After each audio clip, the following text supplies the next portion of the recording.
This video is sponsored by Normandy1998 and Ash, and brought to you by Normandy1998, who requested this topic. If there is a video you want me to make, just head over to Patreon and select the Pickle Producer tier, since among other benefits this will guarantee that your topic is produced as well, be it the continuation of an existing series or a brand new story. But with that out of the way, let's get on with the video.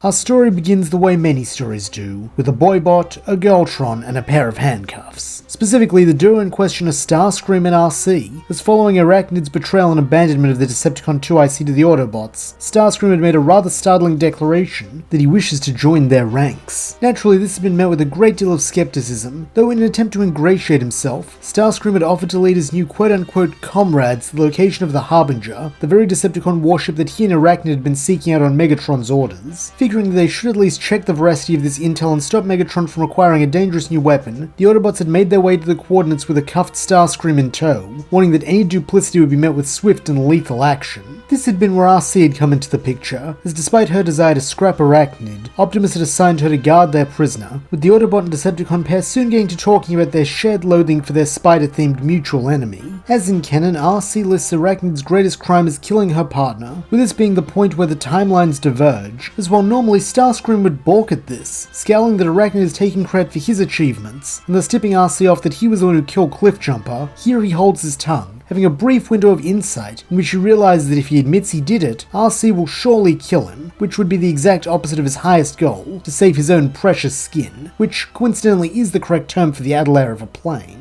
To this end, Starscream swallows his pride and allows the comment to go unchallenged, instead using it to his advantage, as he grins that he sees why RC wants to get rid of that pesky spider, and suggests that perhaps she and he are not so different after all. Unfortunately, this attempt at manipulation is shut down with the force of a closing airlock, as the blue bike tells him to get one thing straight: they are not comrades and they're not friends. He's a con, and the moment he reveals whatever little scheme he's planning, she'll turn him into spare parts. Gulping worriedly, Starscream nods that this is duly noted, and that he quite understands why she distrusts him considering their history, though with time, he hopes he can prove himself an asset to the Autobot cause, as a way to make up for all his past transgressions. Growing tired of this toadying, RC snaps at him to be quiet or she'll cram him back in Optimus's trailer, an order Starscream is quick to obey, falling silent and only fidgeting slightly as the wing clamps the Autobots place on him are dreadfully uncomfortable. Finally, after what feels like forever, Optimus, Bumblebee, and Bulkhead return, carrying with them a short staff which they explain is an immobilizer. While piping up, Starscream insists that his information was good, so surely they must now see that his reformation was genuine. As one, RC, Bulkhead, and Bumblebee all look doubtful, though in his measured voice, Optimus replies that as Alpha Trion taught him, all sentient beings are capable of change, even Decepticons. So for now, Starscream has earned his trust. Defaulting to his usual behavior in the presence of his leader, the lanky steel suck-up grovels that Optimus is too kind, before letting out a sigh of relief as RC removes his shackles and instructs him to follow her as the ground bridge opens up a few feet away.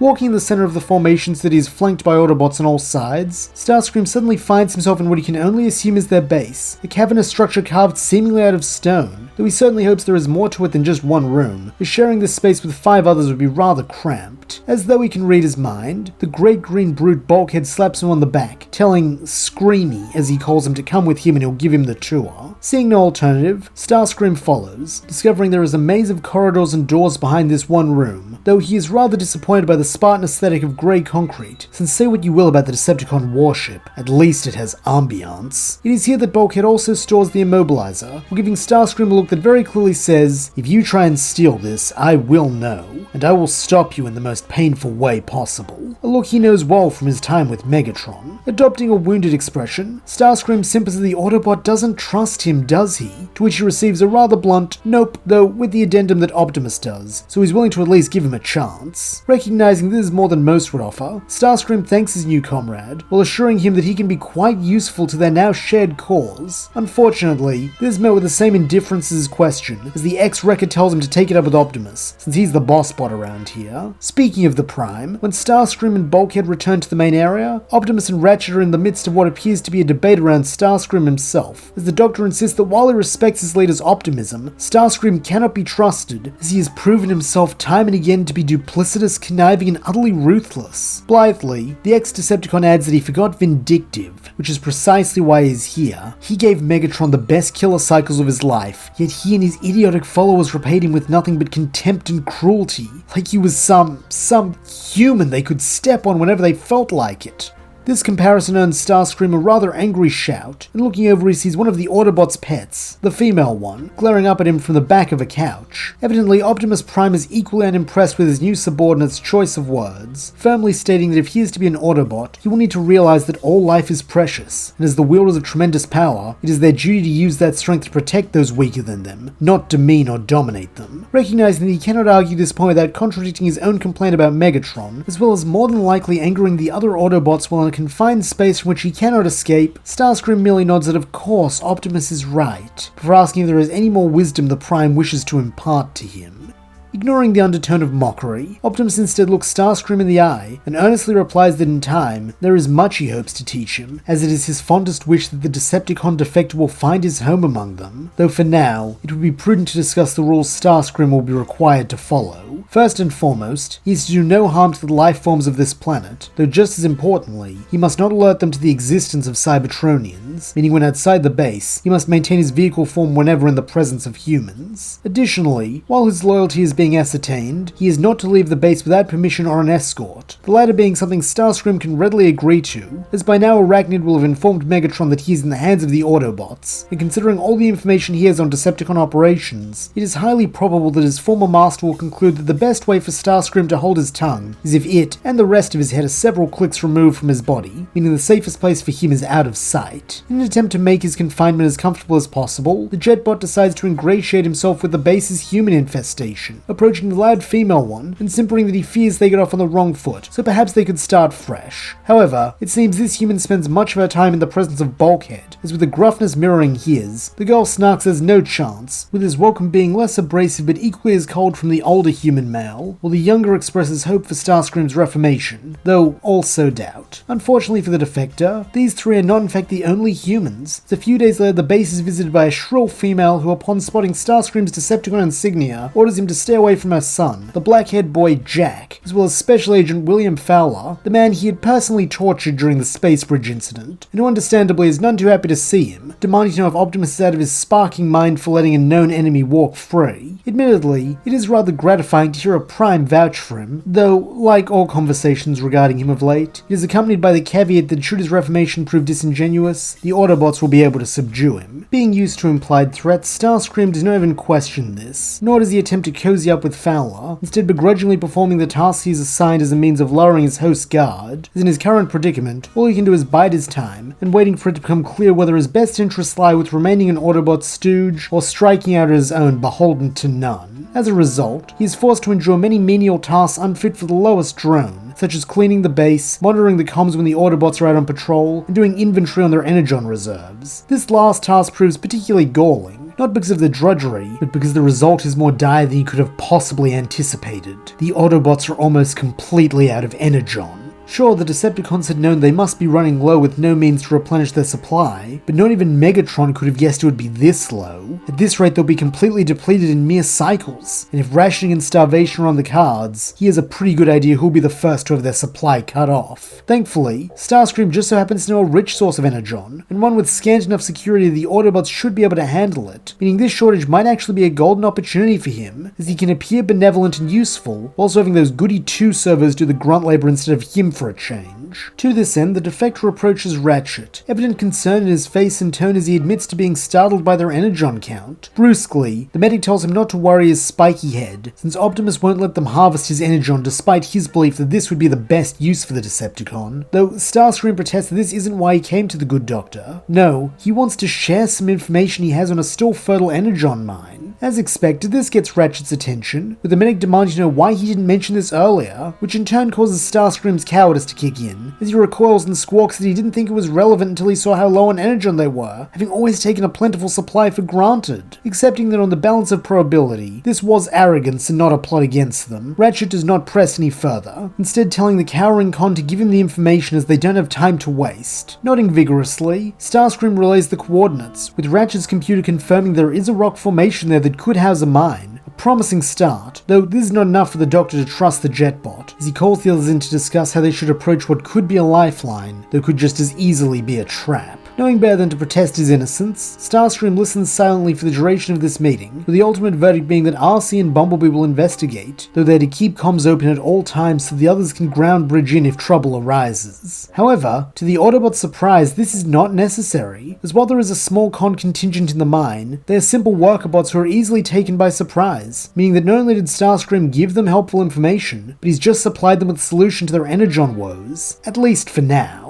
Even RC, as the most cynical among the group, has to admit that Scream did him a big favor today, so maybe, just maybe if he keeps it up, he could one day call himself an Autobot. Ratchet meanwhile insists that Starscream begin marking down the location of all the other mines, since it will not take Megatron long to realize they are siphoning his harvest, and when that happens, he imagines the Warlord will choose to destroy the mines rather than let his enemies have them, so they must move fast if they wish to replenish their supplies. Seeing no reason to refuse, Starscream complies, a wicked glee forming in his spark as he imagines his former master's face at the news that he, Starscream, has put a halt to Energon acquisition. After all, Megatron never did appreciate his mining operations, so now they will see how he fares without them. Subsequently, the next several days are spent in a mad scramble to collect Energon, with Starscream finding himself being left to his own devices more and more. While this could simply be put down to a lack of bot power as they can't afford to have someone rostered on to watch him at all times, a part of him has to wonder if this is some sort of reward for his cooperation, a largely foreign concept, as in the Decepticons, punishment for failure is the primary incentive rather than reward for success. In the chaos of Energon collection, the Autobots almost miss the appearance of a Cybertronian data cylinder, though ever the consummate professional, Ratchet still manages to find it, dispatching Optimus and a few other Autobots to recover it, and subsequently sending Bulkhead as backup when it becomes clear the Decepticons also have their eyes on the device. From here, the events of TMI play out much like in canon, as there is not much Starscream can do to affect the proceedings, frankly not caring one way or the other whether the big lug Bulkhead loses personality, with it possibly being an improvement, as he and his human Miko insist on watching those incessant monster truck rallies, which make him feel as though he is living with an uncouth version of Knockout. However, due to the power of human sentimentality, Bulkhead is ultimately restored to normal, leaving behind a half-finished formula for synthetic Energon that Ratchet naturally begins working on completing, though considering their renewed supply, which Starscream hastily points out is thanks to him, this is less of a priority. Though this is not to say that it is shelved entirely, just that all experiments are undertaken with a greater level of safeguards as they are not under the same pressure that forced Ratchet to conduct tests on himself. As a result, the next calamity to draw the Autobots' attention is not a medic high on his own supply, but instead the end of the world. In particular, Optimus Prime is concerned that the prophecy of doom from the Covenant of Primus is about to be fulfilled here on Earth due to an upcoming planetary alignment. Truthfully, Starscream finds himself agreeing with Bulkhead that this is superstitious nonsense, as he has always viewed Megatron's belief in such things as irksome, and just another means to inflate his own self-importance. However, in spite of all that, when Optimus Prime speaks of a rising darkness, he cannot help but believe him just a little. Unfortunately, it seems the Autobots will not have to wait long to find this rising darkness, as having been galvanized by the prophecy, Megatron has abandoned stealth in favor of a brazen daylight robbery from a top-secret military lab. While this is notable, what is even more so is the list of items the Decepticons have already stolen, with Ratchet correctly identifying them as the components for a new space bridge, while Starscream splutters indignantly that he can't believe they're going ahead with that without his supervision. At once, the Defector finds several sets of glowing eyes upon him, all evidently wondering if there are any more secrets he's keeping from them. Though in a tone of panic, Starscream screeches that he only neglected to mention it because he believed they wouldn't dare proceed without him. Having had his fill of Starscream using his arrogance as a justification for withholding information, Ratchet tells him that from now on, he is to inform them of anything he knows that might be relevant, no matter how unlikely or unimportant he thinks it is, earning him a shaky salute, though it seems now is not the time to begin divulging, as Optimus orders the Autobots to roll out, with this including Starscream, who is assigned to lead Bumblebee to the side of the space bridge, while he, RC, and Bulkhead prevent Megatron from stealing this last component. When the attack team are gone, the unlikely duo of Starscream and Bumblebee set out, using the coordinates the jetbot punched into the ground bridge controls to transport them into a cave network deep underground. Staying in his robot mode as his plane would be too fast for the yellow muscle car to keep up with, Starscream guides Bumblebee through the correct passages so that soon they arrive in a large cavern where several pieces of machinery have been laid out. As expected, these are the already acquired components for the space bridge, though this is not all the pair find, as down another passageway echoes the voice of an indeterminate number of Decepticons awaiting Megatron's arrival so they can begin work. While this is not bad enough, the sound of their metallic feet against the stone signifies they're getting closer, and so buzzing urgently, Bumblebee points to the nearest component, a large spool of wire lying on the ground not far from Starscream's feet. Scowling deeply, the ex-Decepticon lieutenant testily reminds his compatriot that he doesn't speak warble, though rolling his optics in a way that reminds Starscream of himself when dealing with particularly obtuse worker drones. The yellow bot hastily transforms into his vehicle mode and pops the trunk. While this does clarify matters, it does nothing to lessen Starscream's scowl, as he curses the Autobots for their insistence on using him as a gopher, though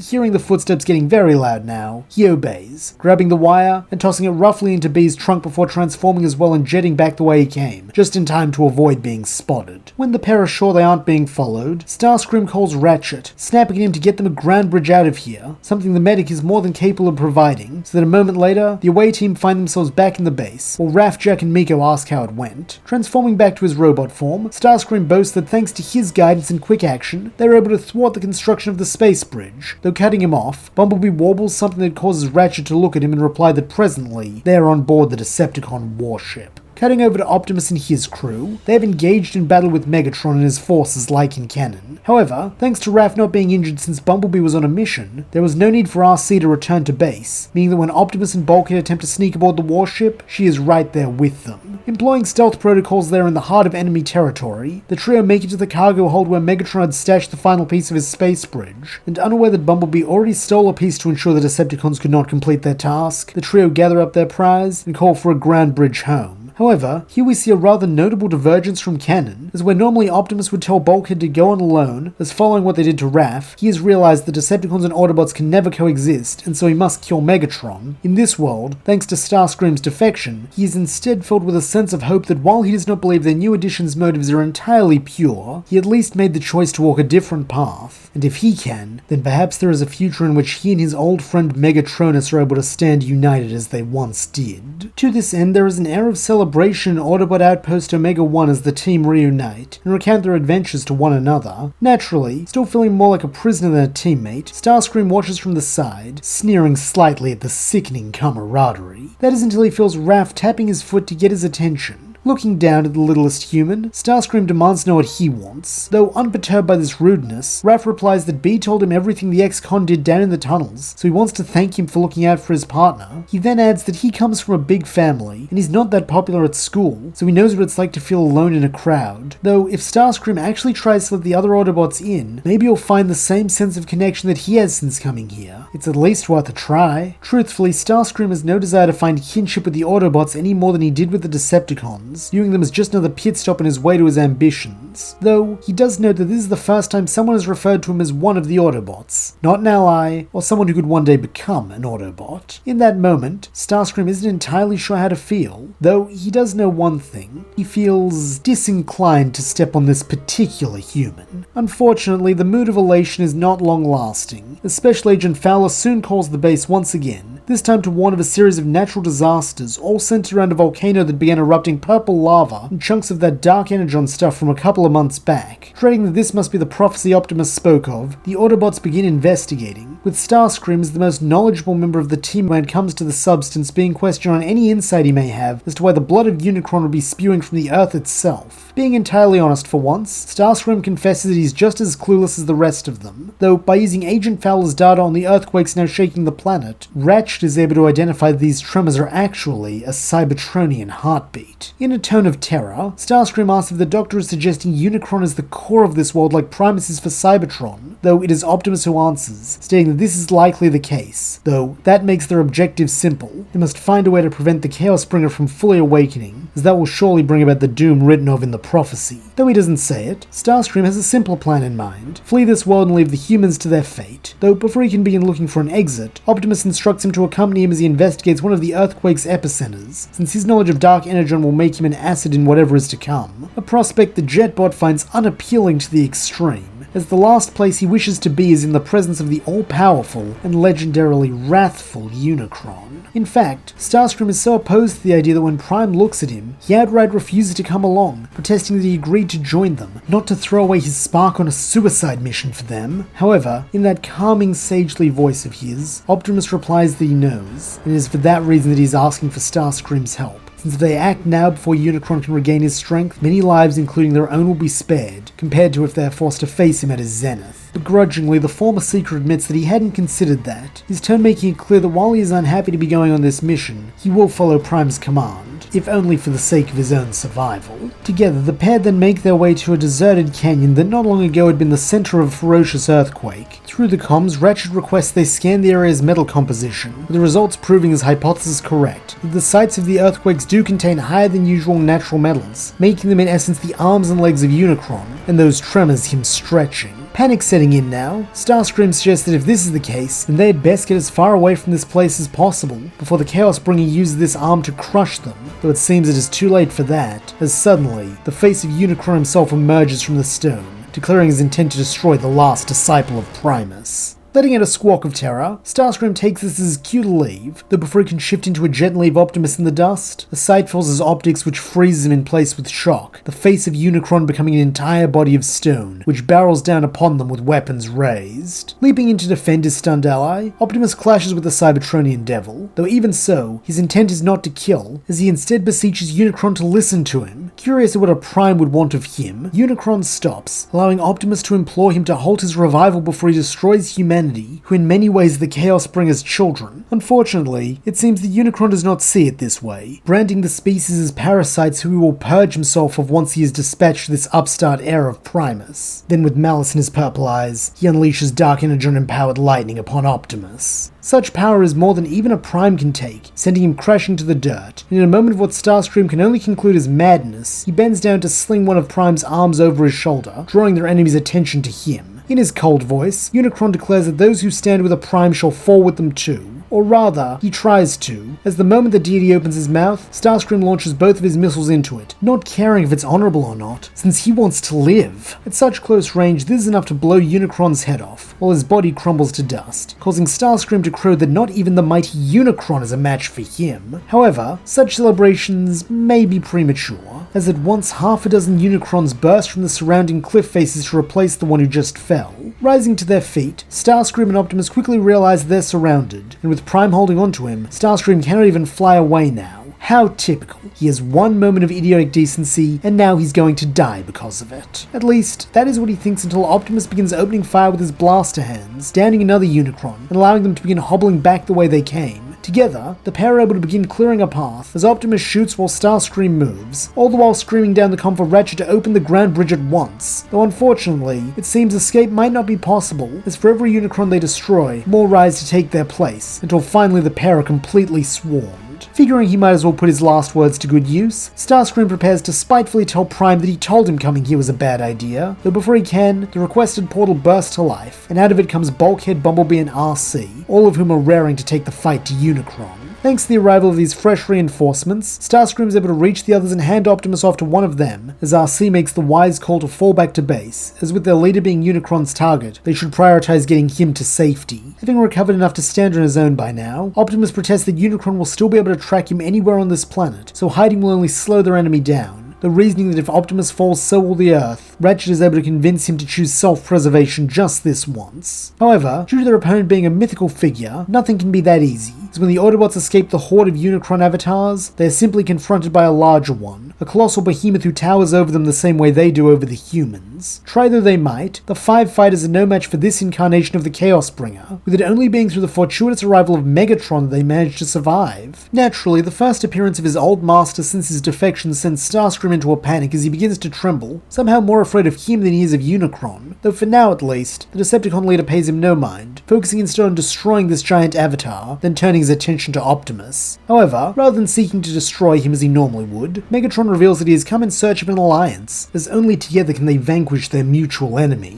Quizzically, Optimus asks how so, to which the gunmetal gladiator answers that thanks to having imbibed Dark Energon, he can lead the Autobots into the very core of the Chaos Bringer's gargantuan body, to the place where he is most vulnerable, though once there, it will require the matrix of leadership which is currently housed inside Optimus's chest to actually defeat him. Recognizing the truth in Megatron's words, Optimus accepts these terms, though by the same token, he acknowledges that this alliance will be at best a temporary one, as he has no doubt that Megatron will attempt to betray him once the threat has passed, a claim the Decepticon leader makes no attempt to deny. Only now does he bother to address the other Autobots, and while for most he merely has a sneer, when his now purple eyes fall on Starscream, his lips curl, and he growls that he knew his first lieutenant was disloyal, but to have gone so far as to join the Autobots, this is a new low even for him. Instinctively, Starscream prepares to beg his former master's forgiveness, having been well trained to grovel when he hears that tone of voice, though strangely enough, before he can debase himself, his new allies come to his aid for the second time today, sneering that nothing's lower than being a con. Unfazed by this, Megatron merely smirks that it's quaint how quickly the Autobots have forgiven Starscream, though he has to wonder if they know all his past transgressions.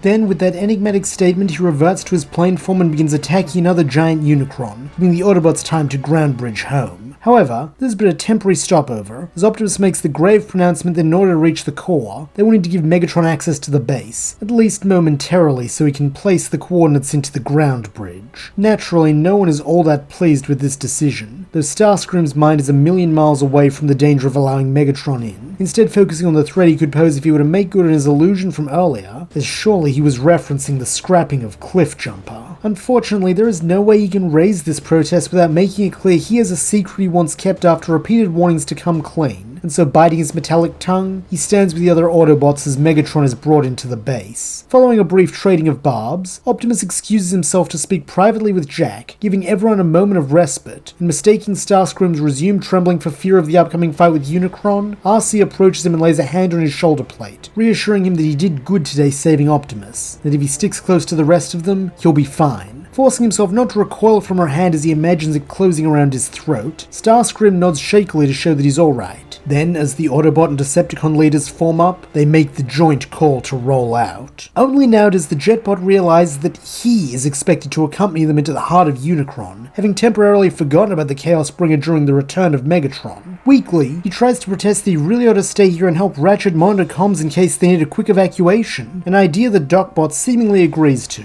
though as Starscream will unfortunately learn, this is a ploy to lower his guard, as when he isn't looking, Bulkhead accidentally shoves him through the ground bridge with a very unconvincing apology. At once, Starscream feels the eye of Unicron upon him, and so urges his allies to make haste, an order which is easier said than done, as with each step closer to the planet's core, the power of Dark Energon grows stronger, sapping the strength of everyone except Megatron, who is immune to its deleterious effects. Unfortunately, this is not the only issue the Autobot-Decepticon alliance face, as thanks to his connection with Unicron, Megatron informs them that the deity has deemed them a threat, and decided to purge them. No sooner does he say that, than hundreds of giant flying antibodies made of Dark Energon appear, and as they bear down upon the intruders, Optimus orders them to form up, while Megatron barks to continue pushing forward, as Unicron's spark chamber is not too far from here. Heeding both commands, the remaining Autobots form a tight circle as they begin blasting and swinging at any antibody that comes close, though it quickly becomes apparent they are fighting a losing battle, as like before, Unicron favors swarm tactics. Thankfully, here Starscream is able to provide some utility, transforming into his jet mode and taking flight. While at first the Autobots and Megatron assume that he is fleeing to save his own skin, this notion is dispelled when he begins engaging their enemies in the air, allowing for an easier thinning of the Unicron ranks as he can reach them where his allies cannot. However, this is not all he can do, as putting his experience as both the leader of the Seekers and later commander of the Decepticons to good use, he begins relaying tactical directions to the others with information only accessible from his bird's eye view of the battlefield. More than once, this proves the difference between life and death, as Starscream's honed survival instinct allows him to spot imminent threats before anyone else can, and either mow them down from above, or else transmit that intel to someone on the ground who can solve the problem. Thanks to this, the group are able to continue pushing forward, even managing to cross the bridge leading directly to Unicron's spark chamber, though here a problem arises, as when they reach the other side, they find the chamber door locked, making for a dead end with heavy emphasis on the dead considering there are still hundreds of antibodies bearing down upon them. However, this is where Megatron's contribution to the team comes into play, as by using the dark energon he has in his spark, he's able to fool the door into believing that he is part of the Chaos Bringer, and thus gaining passage for himself and Optimus. Looking back at his subordinates, Prime thanks them all for their bravery, before giving them one last order, to stay behind to hold the line, since he and Megatron will need all the time they can get to defeat Unicron.